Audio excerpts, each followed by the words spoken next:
Oh, well, welcome back. We are talking about temper tantrums today, how to stop them, why we have them, the purpose behind them. There is always a purpose behind everything that we do as human beings. And so we're going to talk about that today. We're going to challenge your beliefs when it comes to raising kids and what it means to be a good parent, being an empowering parent. In a good way. In a good way. We're going to talk about the difference between a reward program and creating champions for life and how one is very disempowering and one is super empowering. We're Bonnie and Thomas Leota. Yes, we're the founders of Creating Champions for Life, and this is the Raising Healthy, Happy, Cooperative Kids book study. We are on chapter 6. It's called The Goal, and we're going to relate it to temper tantrums today. Hey, welcome, Brittany and Dawn and everybody else that's watching us either on YouTube or Facebook. We look forward to seeing your comments. This is we invite you to be very interactive with us, and we invite you to join us in the actual group where you can click a link and come on and question us, challenge us if you want to, ask questions about your own personal situation, the content in the book that we're studying, because this is a brand new way of thinking for most of us. And before we actually begin to get into the notes that I have right here, last week I read a little insert. I read a little couple pages, I guess, a few paragraphs from a book called The Voice of Knowledge. And that was very powerful. And I'm going to put a link to last week's session up in the top right-hand corner. So when you watch the actual replay, you'll be able to click that and find that video. Today, I remembered this passage from a book called The Law of Success. Now, this book, The Law of Success, was written and published in 1938 by Napoleon Hill, who is the grandfather of personal development outside of the Bible, right? Outside the book of Proverbs. But I shared a story last week about a little boy who was born probably the wealthiest child on the planet, who was taught virtually no life skills, had servants, and they did everything for him. And then when he saw the gate was open, he ran out and got hit by a car. And that's this chapter. That's this paragraph I have highlighted right here. So I found it. But there's something a little bit more profound that I want to bring to your attention when it comes to looking at our life as parents and looking at our children in such a way where we want to protect them. Yes. We want them to be happy. Mm-hmm. Yes. But are there words that you can use to make them happy? And are there words that you can just go, oh, you're cool. You should be confident. Can we tell our children just with words to be confident and they just go, oh yeah, I'm confident? You and I know the answer is absolutely not. And so I'm going to read this little passage. It's about a page and a half, so bear with me. He says, 20 years ago, and this is Napoleon Hill talking about his real life story. He says, 20 years ago, the man who I've served as secretary sent his 2 sons away to school. Well, that's better. One of them went to the University of Virginia and the other to a college in New York. Each month, it was a part of my task to make out a check for $100 for each of these boys. This was their pin money to be spent as they wished. How profitably I remember the way I envied those boys as I made out those checks each month. I often wondered why the hand of fate bore me into the world of poverty. I could look ahead and see how these boys would rise to high stations in life while I remained a humble clerk. In due time, the boys returned home with their sheepskins. Their father was a wealthy man who owned banks and railroads, coal mines, and other property of great value. Good positions were waiting for the boys in their father's employ. But 20 years of time can play cruel tricks on those who have never had to struggle. Perhaps a better way to state this truth would be that time gives those who have never had to struggle a chance to play cruel tricks on themselves. At any rate, these 2 boys brought home from school other things besides their sheepskins. They came back with well-developed capacities for strong drink. Capacities that they developed because the $100 which each of them received each month made it unnecessary for them to struggle. Theirs is a long and sad story, the details of which will not interest you, but you will be interested in their finis. As this lesson is being written, I have on my desk a copy of the newspaper published in the town where these boys lived. Their father has been bankrupted, and his costly mansion where the boys were born has been placed on the block for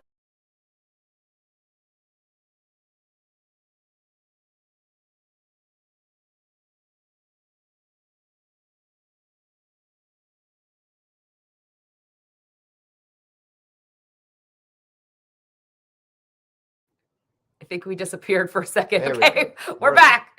We're back. One of the boys died of delirium tremors, and the other one is in an insane asylum. Not all rich men's sons turned out so, unfortunately, but the fact remains, nevertheless, that inaction leads to atrophy. And this, in turn, leads to loss of ambition and self confidence.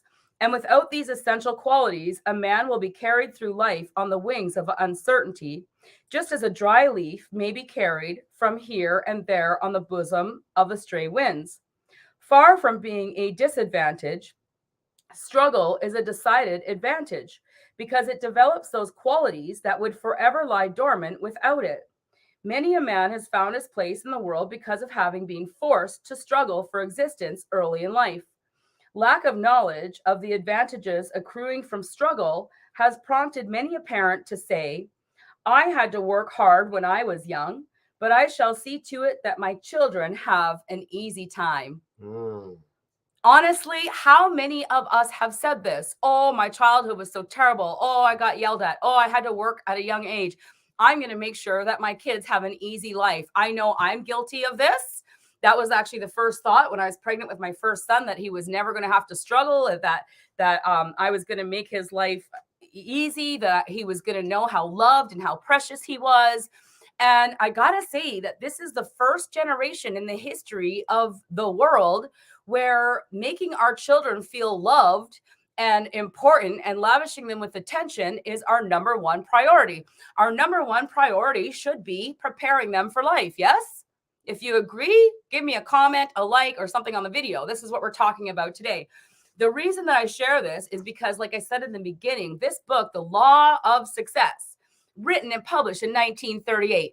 Every single personal development program in the world is based on these laws of success right here. And when I say laws, some people who are Christian will go, oh, they don't like the word laws. It seems kind of whatever. But I'm just saying, like, a law is a law because it is constant, whether we know it or not, whether we believe it or not, whether we like it or not. Just like gravity will work whether a baby knows about gravity or not. The baby falls off the edge of a cliff, it's going to die, right? And so it's our job to protect our children by what? Teaching them life skills and preparing them for life.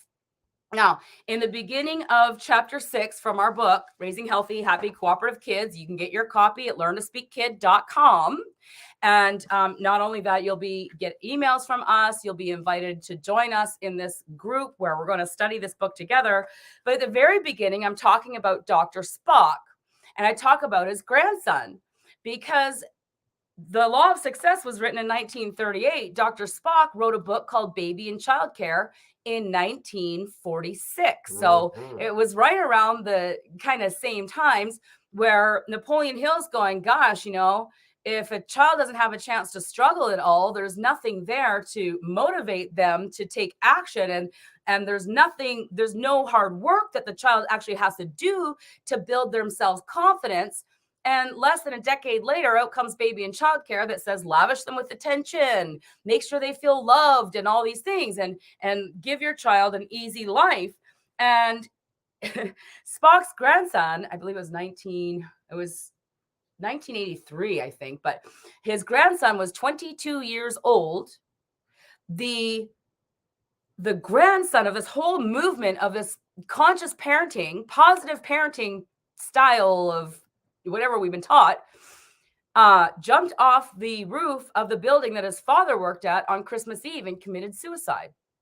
And I don't think a lot of people know that. And I don't think a lot of parents know that the number one cause of death for teenagers on a global scale today is suicide.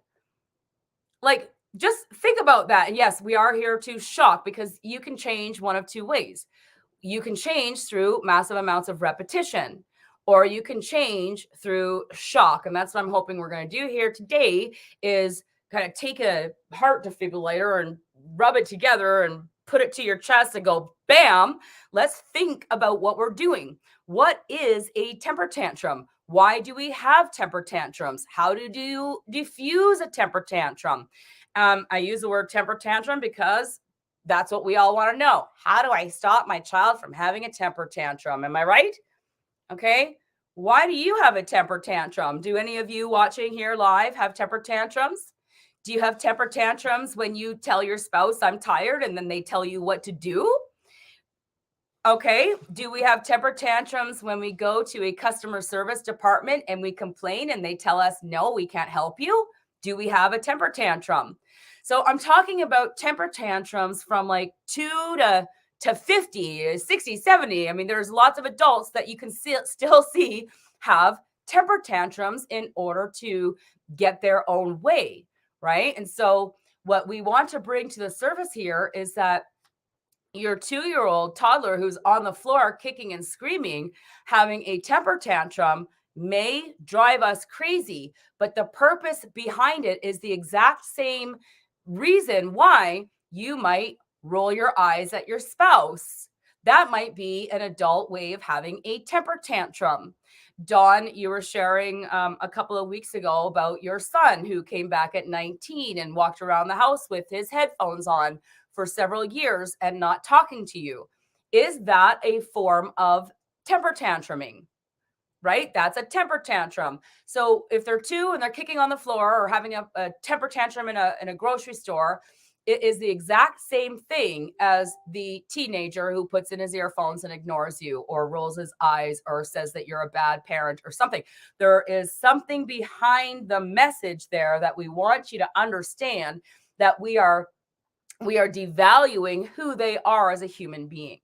We are not recognizing what's important to them. And that's all about chapter 6, the goal. So can you share, Tom, because a lot of times people will think, they'll watch a couple of our videos where we talk about goals and we talk about encouraging your child to earn their privileges, and they automatically go to what they know, which is a rewards program. Has anybody ever studied any type of parenting philosophy that talks about a rewards program or putting like a reward up on the fridge? Yeah. So can you share the difference between what is a reward program style parenting and the most empowering parenting on the planet, which is creating champions for life? What's the difference? Yeah. Let me have that over here. Sorry. Yeah. Thank you. Okay. Wow. Thank you, Bonnie. My goodness. What a way to start us off. Woo. Holy. All right. Well, if we're talking about that shock and awe, right? Just kind of bringing things of awareness. There's zero judgment here. We're looking at things objectively. Let's just call blue, blue, black, black. We're just looking at it. These are things that are actually happening all the time. And most importantly, we find ourselves in a position of, okay, I don't like this either, but now what? And we find ourselves in those positions. And so if we look at what a bribe would be, reward, i.e. rewards program. Right. Yes. A rewards program, better known as a bribe. A bribe would come from who's the elder, who's the oldest, who's better known as the parent, not the child. It would be something that we think that they would like and would actually motivate them to do what we want them to do for us. So a bribe is something that comes from who's in charge, who's the leader, who's the elder, better known as the parent. The bribe is when we think that, hey, if I got him a shirt, or if I got him a toy, or I got him a cookie, who wants candy? Any of those types of things, even though they come from a very sincere heart, because we want to be saying this first and foremost. Yes, we believe you're doing the best you can and you've got the best interest of everything at heart. You're looking to make things happen in a positive way.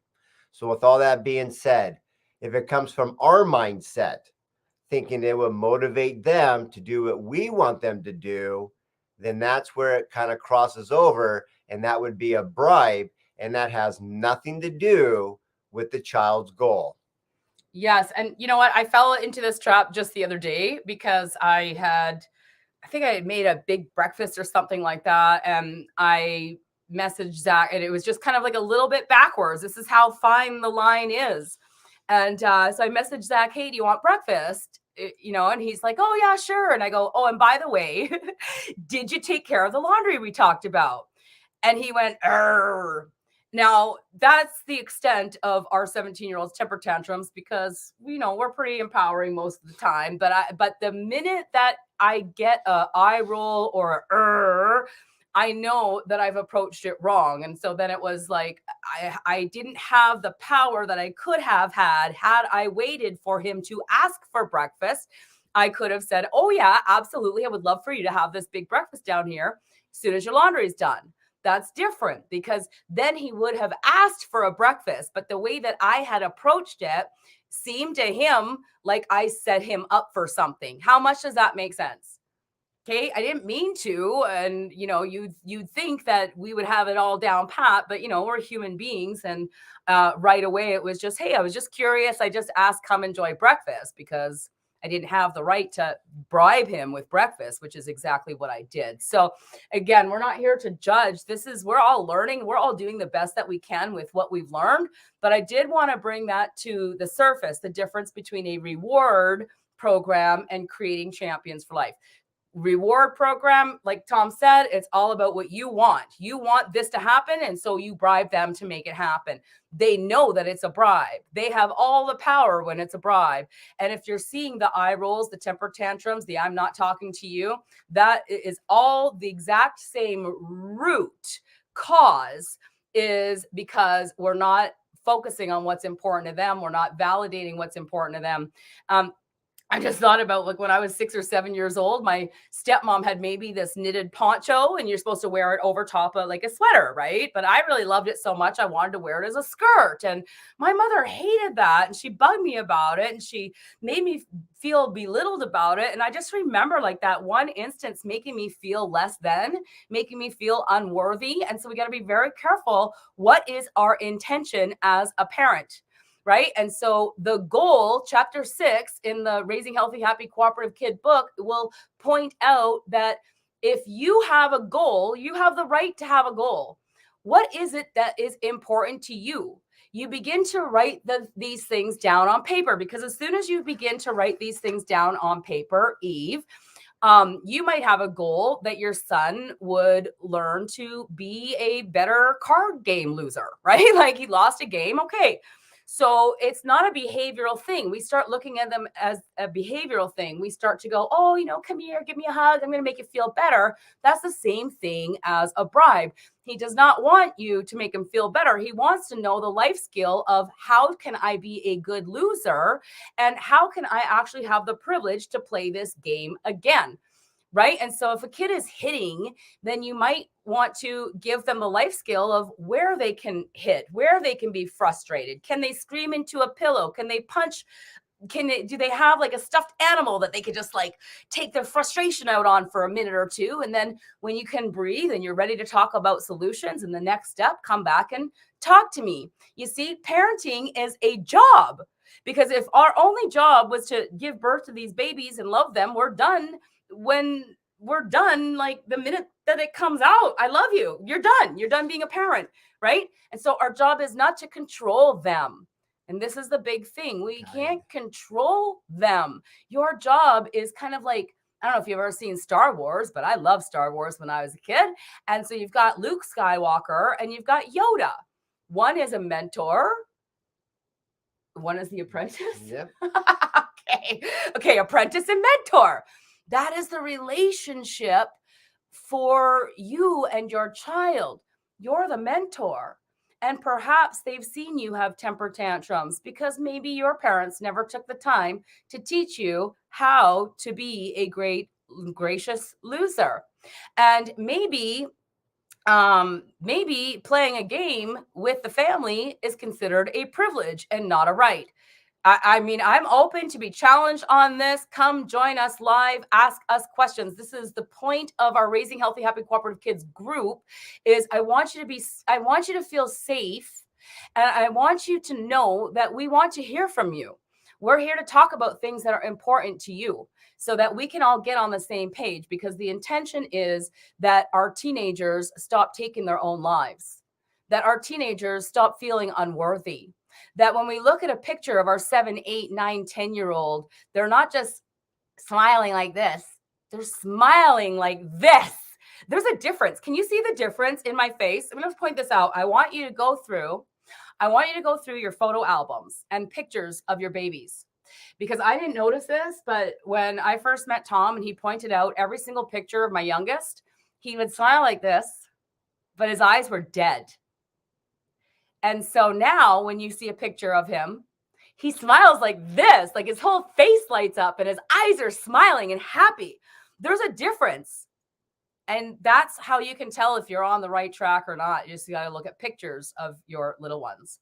Okay, so to play the game again, you'll have to learn to maintain control of your emotions and teach him life skill of self-control, which I don't know how to start that one. Well, Eve, that's why you're going to have a discussion with us right after the presentation today. We're going to have a talk with Eve because we do have some mentoring programs and some coaching. And here's the thing.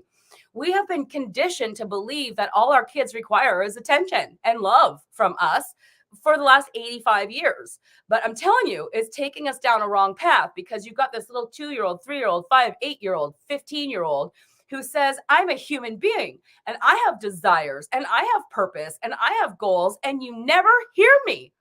I want to wear my poncho as a skirt. Just love me anyway.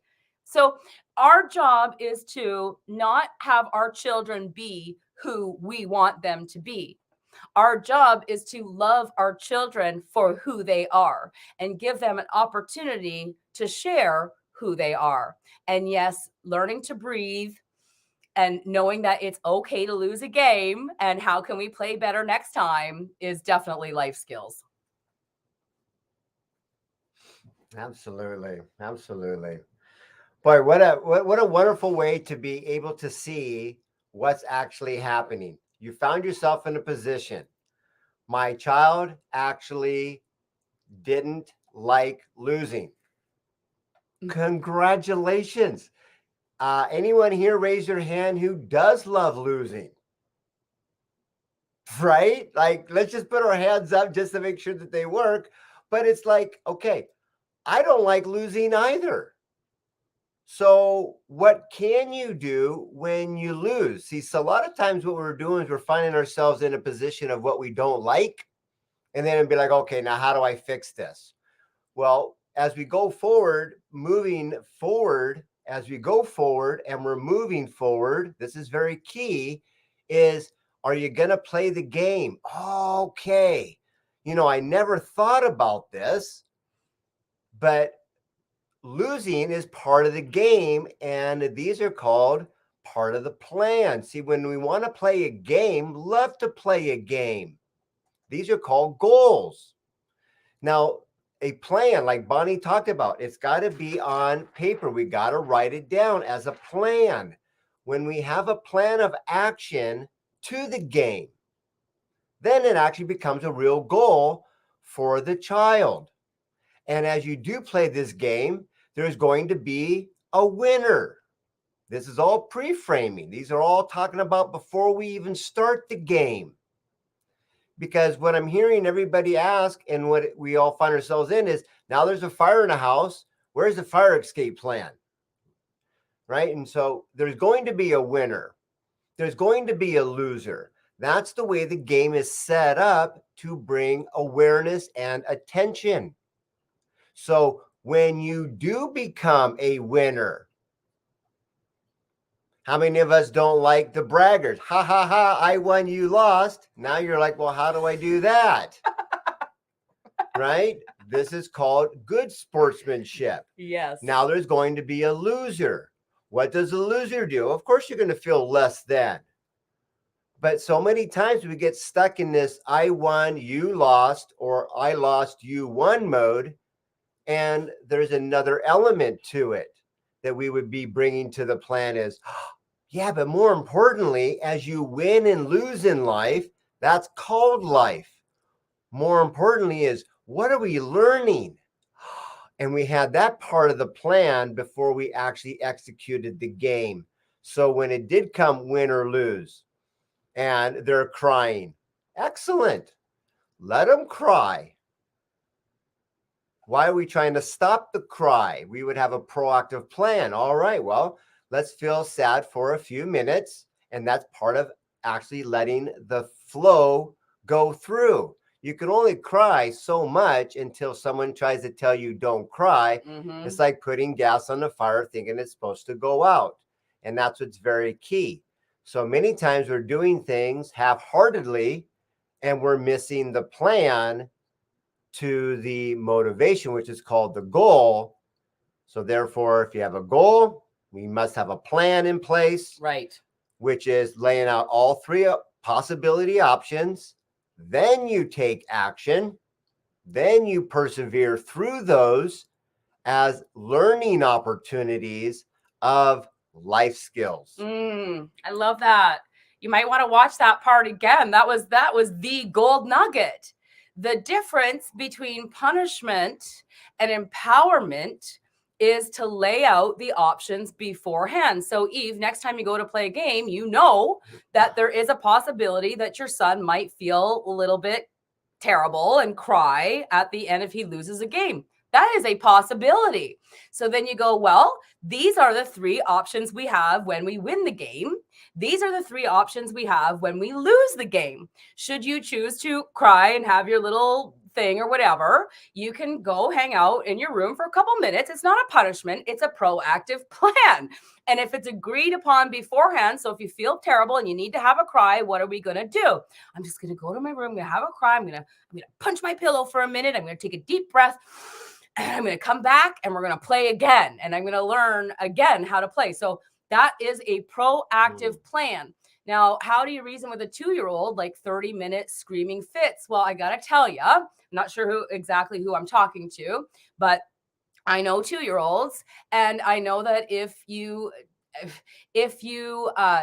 basically tell a 2-year-old what to do, you don't validate what's important to them, somehow they're not validated, which is the cause of the temper tantrum. So if we could just learn this one thing, I want a cookie, I want a toy, I want this, I want that, I want to touch a burner, whatever it is that they're doing, I want to climb on the railing on the outside, and you're like, oh my gosh, it's going to fall, get down from there. Get down from there is control.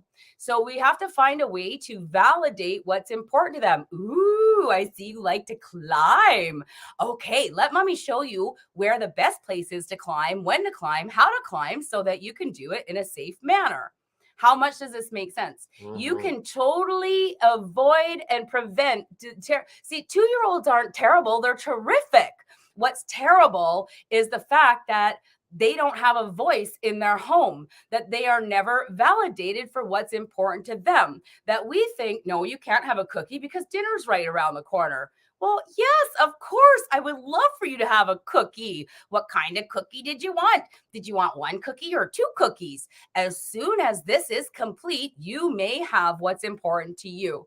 You see, when we can learn proactive parenting versus reactive parenting, where we get to the end of the game and now all hell's broken loose and you don't know what to do.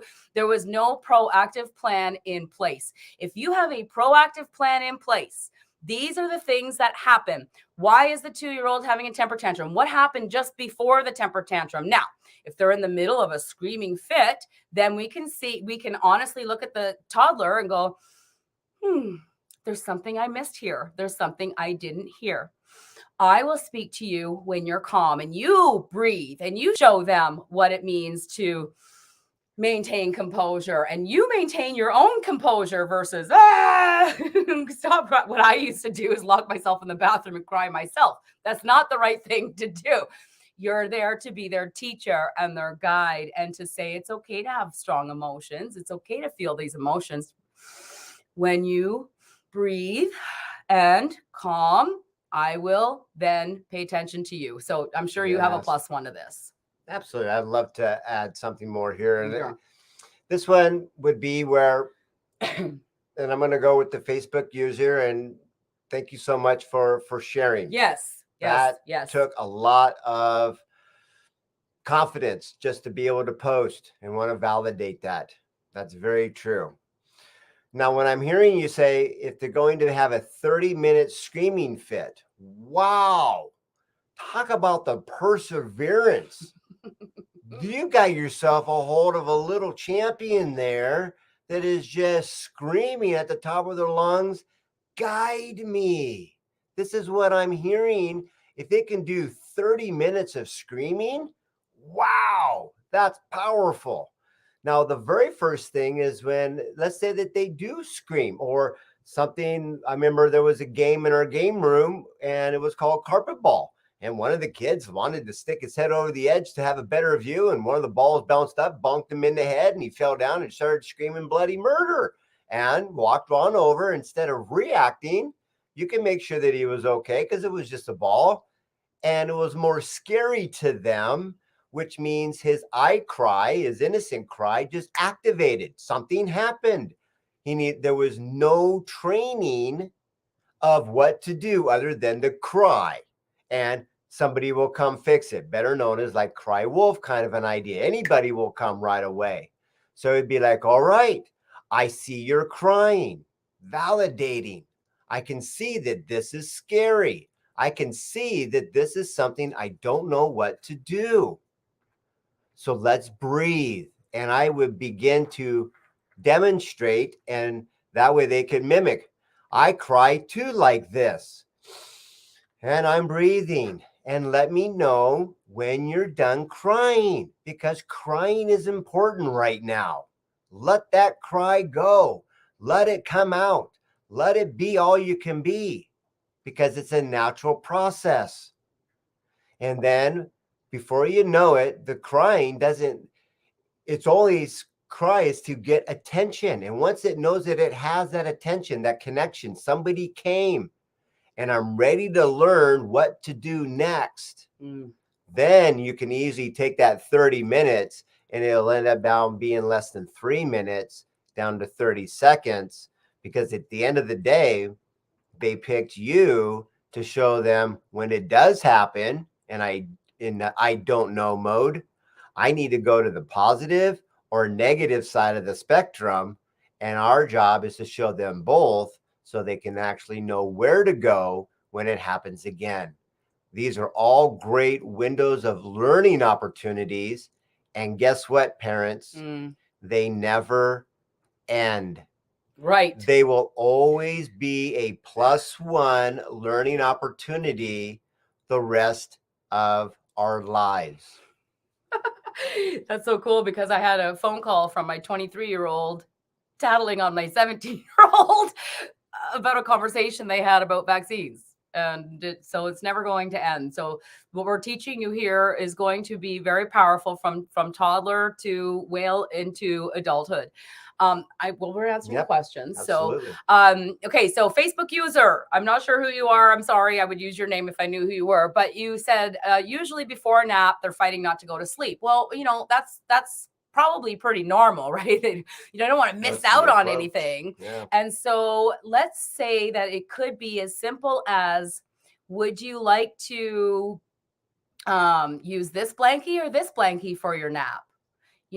Begin to give them the feeling or the sense of control. Hi, Amber. Thank you so much for asking your questions. Hopefully this is very powerful for you. So we're talking about a toddler who cries for a half an hour, usually before nap time. They are probably overexhausted. It's just something that they're used to. Now, one thing to understand is that babies are all born with one skill and one skill only, and that is to cry. They don't have the capability to think abstractly yet. So she can't look at you and say, hey, mommy, can you give me a couple choices at nap time? Would you like to sleep here on the floor with a blankie or on your bed over there with a blankie? Any type of choices. And one in particular, I remember when Christina when Michael was 2. And she's like, every time I go to leave the house, he starts running around in circles and crying, and I can't figure it out. And I go, well, why don't you do this? Take 3 pairs of socks, hold the 3 pairs of socks up and go, hey, Michael, which one of these pairs of socks would you like to put on before we put our shoes on and head out the door? And she said right away, he came up, he grabbed a pair of socks that he chose, he put them on his feet, put his shoes on, and they were out the door, and she never had a problem again. So can it be this simple? It can be this simple. Try to figure out, use your imagination, right, to come up with a few ideas. What are 2 to 3 parent approved choices that you can offer your toddler just before nap time so that they can feel empowered to be in control of the situation a little bit? Yeah, let me and real quick, Amber, give yourself a permission to ask and answer this question for yourself, because every single time when these things flare up, there's always what we would call in our program, it's called a pre-frame. There is a piece missing in the sequence, almost just like in a recipe. We might have all the ingredients, but we didn't put something in the right order. It rarely ever matches the picture in the Betty Crocker cookbook. We know this to be a universal truth. So ask yourself this question, Amber. At the time that the power struggle, temper tantrum, call it X, flares up, was it my goal that they go to sleep now? Or was this the plan to their goal? And that's the key. When you're going to find is that we are making this our goal and we start crossing over that threshold, which always flares up the power struggle, temper tantrum. Yeah. And that's the truth. When we can start to go, oh, all right, I'm understanding that I'm now putting some things together, this and that. I got this down, I got that down. But when I'm starting to put 2 things together, better known as a transition from one to the other, that's a whole nother level of game that we haven't yet been able to play. And that's why you would run into it again and again. So just giving some thought, now that I'm thinking about it, you're right. It was my goal at the time to make it, and I was forcing it to happen. And there's no tonality that you can say sweet enough to go, okay, it's time to go now. We got to go bed. It's nap time. There's no sweet voice to do. There's another piece missing, and that's just learning another level in our program. Okay. Awesome. And I'm going to let Tom read CROTT 81. I think you're Christine, but I'm not really sure. Okay, but my 6-year-old finds it very difficult to accept that when he says jump, I don't say how high. All right, so let's wrap our head around. We have parented one way for 6 years. Your entire child's life, we have parented one way. And I want to add the word, and you might not like me for this, but that's okay, because we're your mentors and you're not always supposed to like what we have to say. But I want to say that there's some control attached to what your son actually wants to do, which is causing some aggression to come out on his end. And when they're 6 and they start to get a little bit bigger and a little bit older, we don't picture them as a toddler anymore. We don't picture them as a baby cry anymore. But I'm going to say that when they're 6, 7, 8, 15, 35, 50 years old, yelling at a customer service department, this is just the kind of like newborn instinct. The only one that we know is to cry and kick and scream to get what we want. I hope that this is making sense for you. Chris. Okay. So Chris, not Christine. All right. Backseat swearing. Yeah, I get it. You have a very aggressive 6-year-old. And I'm going to tell you, the aggressive 6-year-olds, the oppositional defiant disorder, because I used to have one, right? When Zach was 6 or 7, and I remember the very first instance we ever had was, Zach, it's time for bed. I'm dictating him. I'm telling him what to do. I'm telling him what to do in a really nice voice. It's time for bed. And he immediately goes into this whine. And I knew it was going to be not a 30-minute temper tantrum, guys. 2, 3, 4 hour screaming fits every night at bedtime. So I have been where you are. That's why I'm so convicted that when you follow the law of success, when you follow the laws, the principles of success, you're going to win every single time. So it's time to take a step back and go, okay, you're 6, you're screaming, hitting, temper tantruming. This is your newborn cry that hasn't matured yet into knowing how to use words. But I want to say that no matter what your son says, I made plans with my friends. Awesome. What did you guys plan to do? You know, begin to ask questions, begin to validate what's important to your child, no matter what you think. I get it. No, you can't go. I need to talk to the parents yet. All the child is hearing is no, and you're controlling me, and you have me in this box of who you think I should be. And I don't want to be that. I want you to validate what's important to me. So no matter what he says, I want to get a eyebrow piercing. Awesome. Who do you know that has an eyebrow piercing? Well, that is so cool. What are you guys going to do? Wow, that sounds like so much fun. I'm on your side. I would love for you to have that eyebrow piercing. I would love for you to go hang out with your friends. I want that for you. I'm your mentor. You're my apprentice. Let me show you what we need to do so we can make that happen as fast as possible. Now, I know that we're not taught to parent this way. I've read all the parenting books, man. I mean, I had made a decision. I was going to be the best parent in the world. My kids weren't going to want for anything. And by the time my kids were ages 6 to 12, they were all headed down the wrong path. I remember walking by Jacob one time. He's now 23, and I put my hand on his back, and he went like this, like, don't touch me. And it's so heartbreaking to know, like, you just do everything that you can to be a great parent, and that's the thanks that you get. Don't touch me.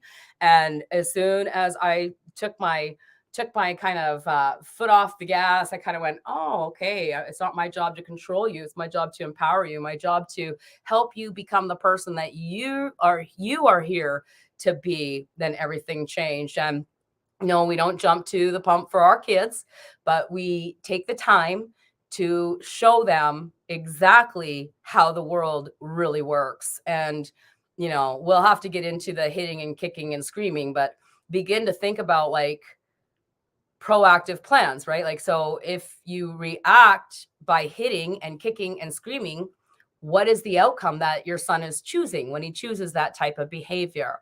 And then what behavior can he choose that would get him the results that he wants, which is the time to go play with his friends? Yeah, that's very well said. Okay. That's very well said. I'm a good student. I'll tell you what, and I think, Chris, if you are the correct one, I believe that we have you scheduled today after today's session or this session here in a couple hours for a discovery session with us. I believe you might be the same Chris. And if you are, yeah, perfect. Then you've already taken the next step. Mm-hmm.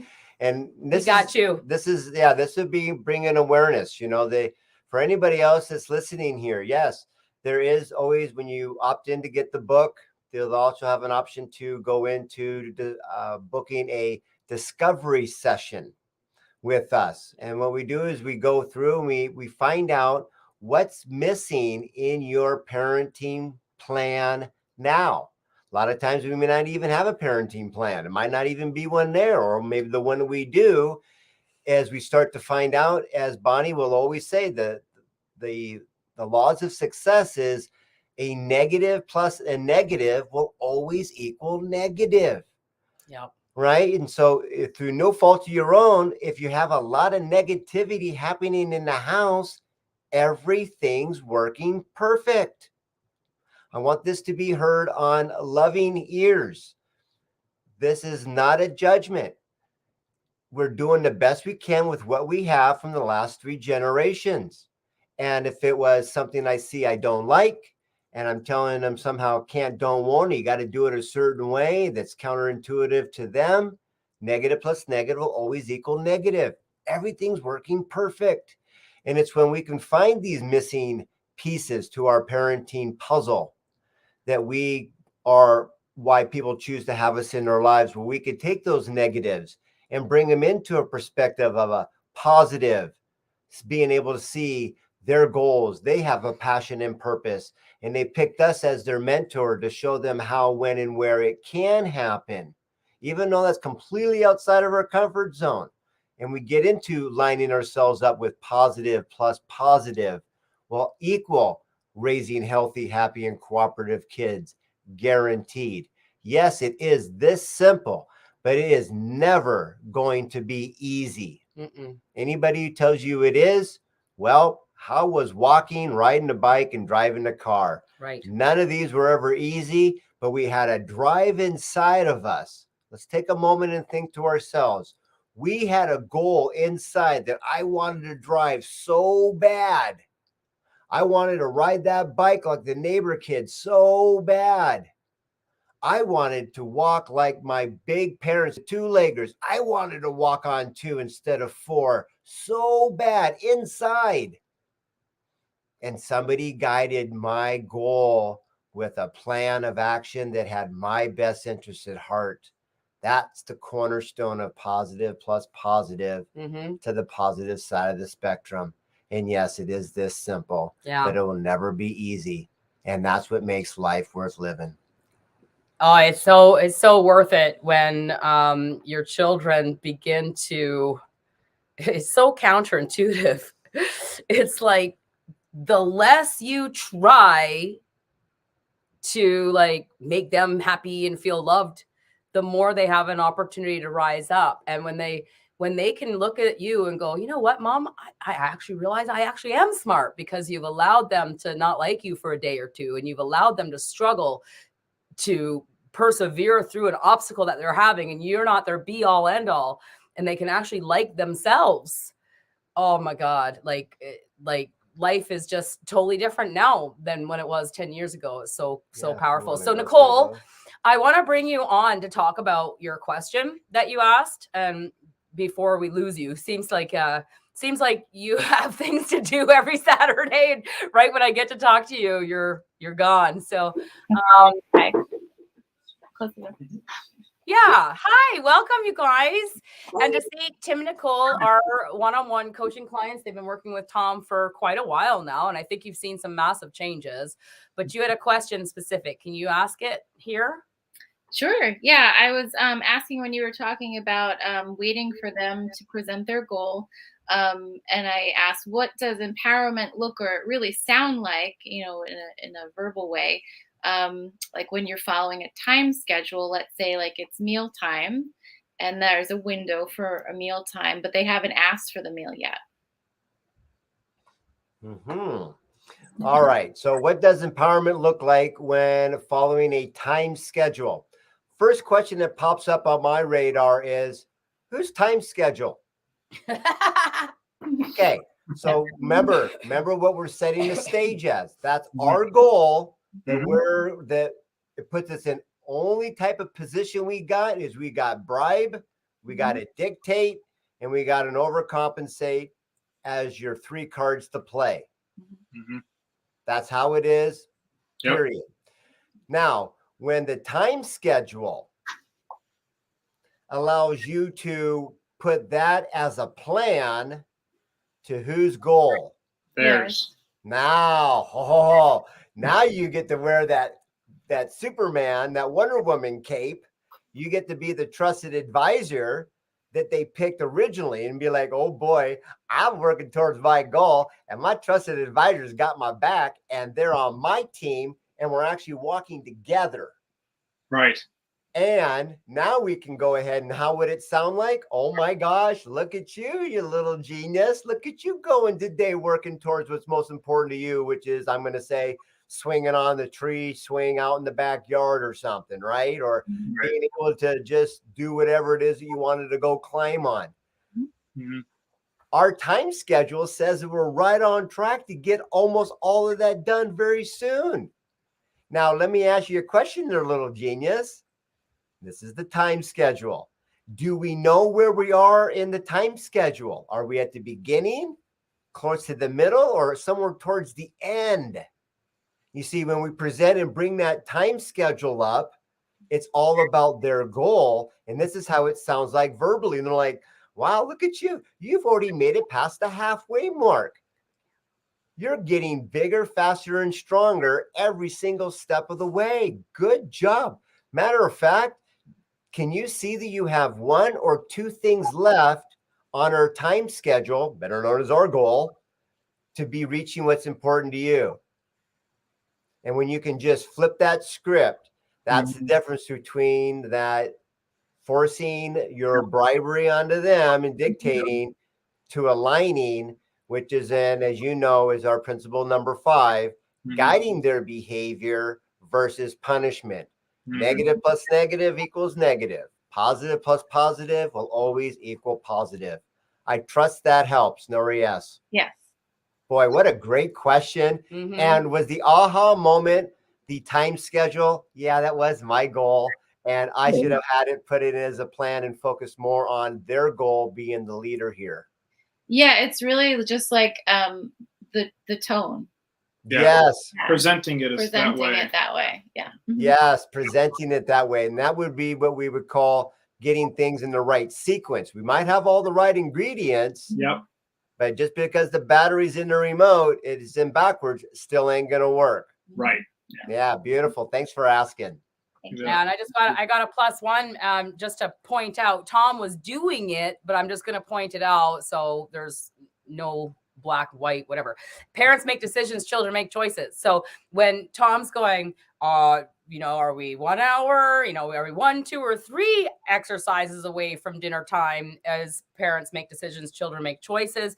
And the other thing is that I see is during meal prep would be a great time to include the children in the actual preparation of the meal, Yep. which then now they feel like, ooh, look what I did. And I'm going to eat my carrots. You know, would you like peas, corn, or carrots for dinner tonight? And do you want to actually help me prepare them? Or would you like to help clean up after dinner? You know, would you like to set the table or clear the table? So these are parent approved decisions. We always make the decisions, but we present it as a few choices that they get to go, ooh, I feel like I made a decision here and I'm ready to eat dinner. That makes sense. That's brilliant. So you were doing That's it brilliant. as you were talking, but Yes. that's what I want to just point out. Yes. Yeah, for sure. Like kind of a vision of what the future can be and how they can be involved in it. Yeah. And then we get rid of all the reactive stuff and it's everything is proactive. And it becomes habitual after a while. So in the beginning of any type of habit, you know, and they've talked about this in 1903 in the American Journal of Psychology. They talked about habits and how neural pathways are actually formed in the brain through repetition. But in order to choose the different behavior, there must be a reward or a goal that is so powerful. Like Tom was talking about, I want to drive a car so bad. I'm willing to go through all the obstacles to be able to learn to drive a car, be able to save money to pay for a car and all these things. Well, the reward, the desire needs to be a burning, obsessive desire. And so, and that's the thing when we're telling our children what to do, like Dawn, we're going to talk to you next about, you know, your little ones screaming over top of you when you're trying to say, I'll talk to you when you're calm. They must have a burning desire there to engage them in what it is that you're talking about. Otherwise, it's just us wanting them to be something that they're not. So, I mean, this is just powerful stuff. Like, God, we could talk all day long about this stuff. But did that answer your question? Do you feel good about that? Yes, thank you. Awesome. Thank you for being here and thank you for asking. And Dawn, you're going to be up next. I'm going to add you to the stream. We're going to talk about this. So we were talking a little bit earlier about toddlers and, you know, if they're in the middle of a temper tantrum, I will talk to you when you're calm. And I can see that you have a very strong, spirited child. And we don't want to kill our children's spirits during the parenting role, which is what happens quite often is their spirit just starts to shrivel up and their confidence starts to shrivel up. So we don't want to take that persistence and tenacity away from our children during the moment. My answer for this would be like screaming over me when I listen when he's calm. So go ahead and maybe explain a scenario. Did you have any aha moments during today's session that could prevent the screaming to begin with in the first place? And just share a little bit more perspective from where you're coming from. Yeah, yeah, it's kind of like I'll say maybe They there's something that happened that he got upset about, maybe something with his siblings or something, they're fighting, and then I might start to say a word and he over the top of me, and each time I start to say a word he screams louder, so I can't. It's almost like I have to wait for him to have a break in the scream to get a word through, and which is kind of ridiculous. It's like I'm playing into the whole so I just have to wait for him to walk away, come back. But in the meantime, while he's walking away, he's knocking over furniture, banging onto the walls, throwing things around. Anyway, but the question I made a note here. You were talking about the cry being the 2-year-old cry that's just not matured yet. And so that's where I was thinking, how do we really help that cry to become more mature? I think that's kind of what's happening, is that it's a little kid cry, even though he's going to be 8 here this next month. So yeah. Beautiful. Well, I know you're a note taker there, Don. So I'm going to share 2 things here for you. One is the question to ask is, why should I listen to you? And this is coming from your child's perspective. mhm. The other one that's coming into play here, I'm just gathering all the pieces here, is, do you really hear me? Right. Yeah, because I see him go into tears. Absolutely. And the other part is what part of I picked you, Don, as my trusted advisor to show me how this world works. I didn't come here to be your slave and do everything you want me to do for you. And I'm meaning this in words that are going to shock and get, what did you just say? Mm-hmm. But if you hear the message, our kids did not come here in physical form to serve you.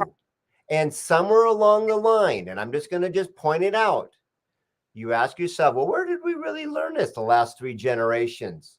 But most importantly, is it really serving us now? And that's negative plus negative is not. Because if it is, everything's working perfect, right? Mhm. But so we want to be able to look at that and go, well, what if I am wanting them to do what I want them to do, which is the negative plus negative? And they're going, I want you to do that. And basically they're saying to you, I love you so much, Mom, but I'm gonna go ahead and hit the buzzer.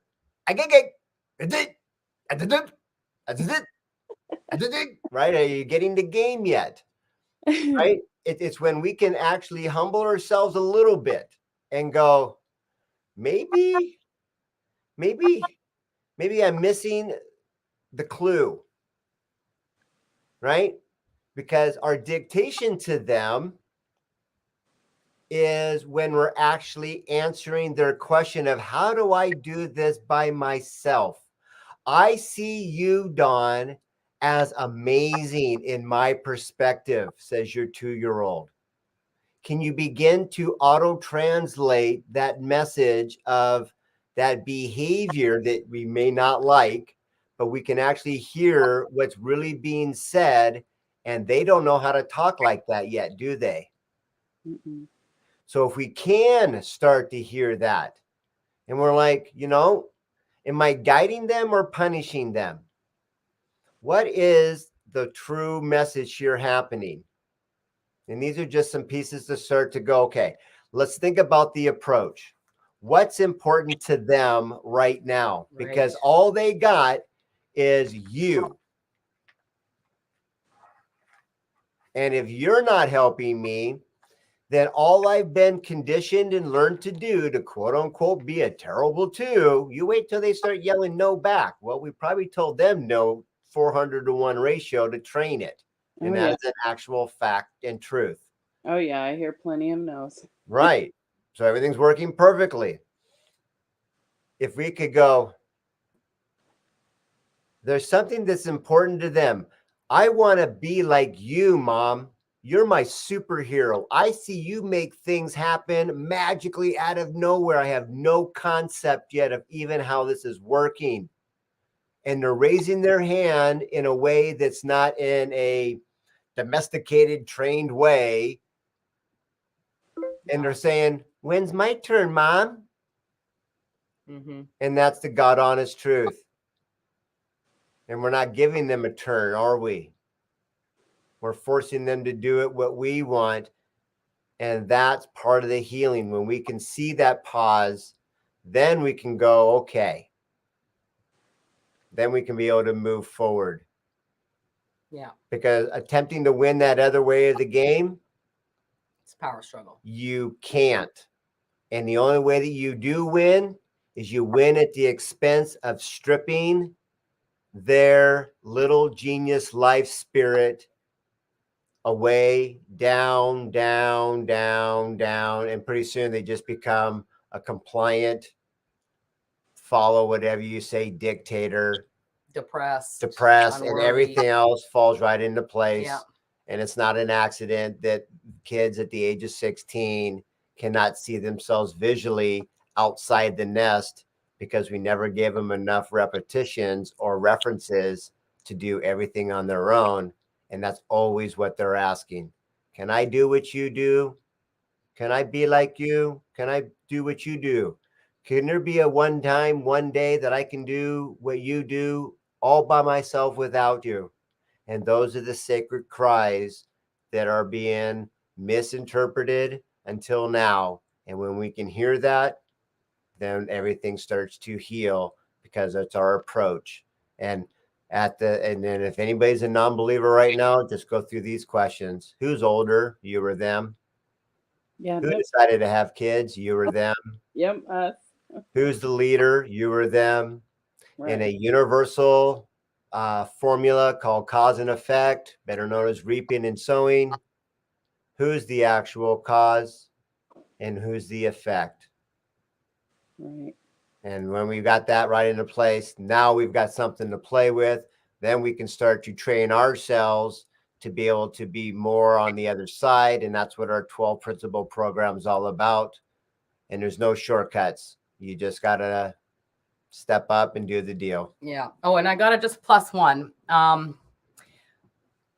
When you were describing the power struggle between you and your toddler, there's a formula, and it's somewhere in the 12 principles. I can't remember exactly where, but there's a magic formula when it comes to sales 101. You want to influence another one to guide their behavior to what you want. Mm-hmm. Number one, it's always agree. Like always agree with what their problem is. So before you say, I'll speak to you when you're calm, and then he's not liking that very much, there's a step that's missing, which is validation. Hey, I can see you're pretty upset about something. Can you show me? Can you show me what's going on? Can you show me what's important to you? Show me what you want. Take me, point to me. That one step, is going to diffuse a lot of power struggles or a lot of that feeling of, you're not hearing me, right? Because now you're hearing, you're always going to agree. I could see, that would be pretty upsetting. Show me what's important to you and let them lead the way, if that makes sense. Yeah, actually, that probably, when I have done that, that's been huge. That really does make a difference. So you're right. That does calm them right down. I think and be okay with it. Just forget. So yeah, thanks. Yeah. I appreciate because you know what, parents, like it's not about, being right over the child or like, what did you say? I'm buying into, you said something like I'm falling for, or I'm buying right into it or whatever. And so we've got to basically take our ego right out of the picture. And because it's not about being right or wrong. It is about becoming a great, empowering parent to elevate who they are supposed to be in this world. So yeah, don't ever think like, oh my gosh, like he won because they're supposed to. That's awesome. Yeah, I think did everybody get their questions answered? You feel satisfied? Yes? Dawn, you good? Yeah, I'm good. I think Brittany might have had something. Yep, probably. I love Brittany. Adding Brittany to the stream. Hi, Brittany. Hello. Hi, thank you for being here. So yeah, I mean, of course, everything's just good as always. Yeah, when I was subbing not last Wednesday, but this past Wednesday, as a librarian, I had a second grade class, and there was one of the classmates decided to tattle on another classmate that had his Chromebook open. And I guess the kids, they brought their Chromebooks in. I don't I don't know why the teacher let them, bring them in, but anyway, they brought them into the library, and one student tattled on another student who had his open. So, and I said, okay, thank you. Um, and what I did, we were moving into the next activity, which the activity was to make like a thank you card based on this book. It was called Please, Please the Bees or something like that. And so they were supposed to make a thank you card saying, thank you to somebody. Um, and so what I did is I focused on all the kids who were sitting quietly, got them up to go to the table. And the ones that were, kind of still talking, I let them, get themselves together. And so the little boy who had his Chromebook open, I asked him, well, should we be doing that right now? And I didn't get on to him or anything like that. And then that's when he went into, you're not my boss. And then he stormed out of the library. And I said, okay, well, and I said, excuse me, as in, okay. Um, so, and then I asked him what's your name? And he said, I'm not telling you. So I wrote that in my little tracker, as for a deeper understanding. I'm like, okay, he's definitely been dictated to at home, lots of dictation. That's where that's coming from. And, that's him actually, saying, somebody please teach me life skills, but yeah, that's what I got out of that, is that, there's a lot of dictating coming from, his household, possibly, a lot of yelling and all that. So do you have any advice? Well, just as a plus one is, when they're saying you're not my boss, that's the cool part. You'd be like, absolutely. Who is? right. Right? Because once again, Right. it comes right back to what Bonnie talked about. The very first one is it's always about the validating, and nine times out of 10, before they came into the library, these are all the things that you wrote down, and you start to look and go, okay, these are all the missing pre-frames that were missed before we actually got into the library. Because otherwise you find yourself in a position of disempowerment and sounding like, and I'm just going to call it what it is, because if you were there, I would be like, yeah, what a nag. I mean, who is this lady? Right? Right. And that when we talk about our principle number 3, which is called creating the right environment, right? That's in our 12-step program. Right. When you look at being able to find that these positions that where you find yourself in a reactive mode, or you feel like you're backpedaling, you've missed pre-frames that should have been put into place. And I'll guarantee you, nobody does them, because who wants to put 5, 10, 15 minutes of prep time to have 45 minutes of great time? Nobody does it. But when you do this, then that 45 minutes can all be guiding rather than putting out fires. Right. And so this is what's great. When you start to see these things, you're like, okay, negative plus negative, negative, negative. Okay, missing pre-frames. Then that way, next time when you come to the library, you'll know exactly what to be pre-framing, right? What are the things that we bring? And what are the things that we can bring that the librarian would take away? See, it's a proactive plan that's missed rather than see something we don't like and tell them can't, don't, won't, because negative plus negative will always equal negative. And yes, it is this simple, but Oh, nobody ever plans as pre-framing because it quote unquote takes too long as they perceive when it really doesn't. And everybody goes, well, we got a schedule to go. I've got my agenda. I have to hit it because if I don't, I get fired. And now we start to get at the real root at the expense of our kids. Wow. right. Yeah, that's powerful stuff. That's speaking kid. You're not the boss of me. You're right. Always agree. Always agree with these little guys, and they will have no reason to temper tantrum. They will feel heard. They'll feel validated. They'll feel worthy, important.